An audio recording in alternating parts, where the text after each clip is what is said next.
Hi, I'm Yaakov Horowitz, and this video is intended to give you some tips about speaking to your children regarding stranger danger. And though the vast overwhelming majority of abuse cases take place with people the children know, or in their inner circle, so to speak, there are certainly cases of stranger danger and, God forbid, abduction of children. And in Lakewood, New Jersey, there have been some attempted abductions as of late, and there certainly is heightened anxiety there. So, just some tips. I'll start with some pointers that the chief of police of Lakewood sent out recently with just some common sense advice to parents. See that your children are supervised, especially younger children. Just make sure that there's an adult within sight of children. Older children that are walking, see to it that they don't take any shortcuts.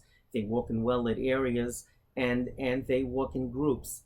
I once did a talk on child safety in Alpine, New Jersey, together with the chief of police, and he offered two fascinating pieces of advice that I thought were very enlightening, and maybe hopefully you'll find it as well. He said that tell children that if they're being followed by anyone or they're uncomfortable by an adult that's following them, instead of running away, they should cross the street and reverse direction, or if they're in a mall, just turn around and run the other way, because it will be much more noticeable if other passersby or people in the mall will notice that an adult went the other way to follow a child. And if, God forbid, the adult gets closer to the child and the child is more concerned, he suggested that the child be trained to yell, "This is not my father."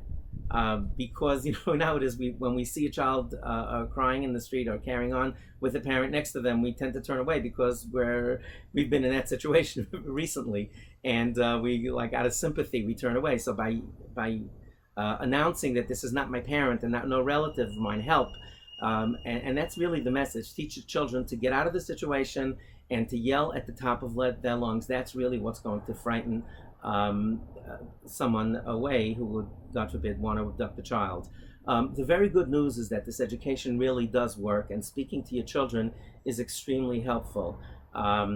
We had a similar rash of attempted abductions in our hometown of Muncie, and campaigns like this, where parents were sent emails and encouraged to speak to their children about it, it really did help. And every single child that was involved in a situation like that over the next few weeks knew exactly what to do. They yelled, they ran away, they went to their parents, informed their parents, who called the police. I did get a very clear psak, a halachic ruling from Rabbi David Cohen Shlita, that preferably with a shinoi, but we must call the police immediately on Shabbos if something does take place on Shabbos, as it poses a clear danger to our children. And a similar psak was issued by Rav Forsheimer of Lakewood, New Jersey. And one final thought: this is the beginning of a conversation that should take place. Add your own thoughts. Feel free to, but don't frighten the children. It really, when we overly frighten the children, they should be aware. A moderate amount of anxiety is okay, but when we overly frighten the children, research shows that they don't remember the messages we tell them, and it really doesn't help them much. They tend to freeze rather than feeling empowered that they know what to do in the event that something happens.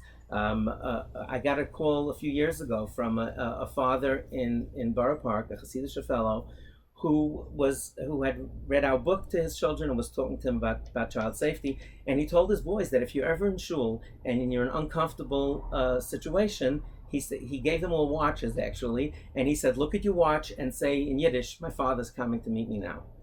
And he called me to tell me that his child was in a situation like that and knew exactly what to do, very calmly looked at his watch. His father was nowhere near, but he said, "My father's coming now," and the guy scooted off. And thankfully, he was reported to the police, and he was arrested for having abused other children in that same shul. So this stuff really does work. Feel empowered. Certainly be anxious and be aware and heighten your supervision of your children. But your message to your children is that they should feel empowered to be able to take proper and defensive behavior in case, chas v'shalom, something happens to them. Have a wonderful Shabbos, and hope you found this helpful.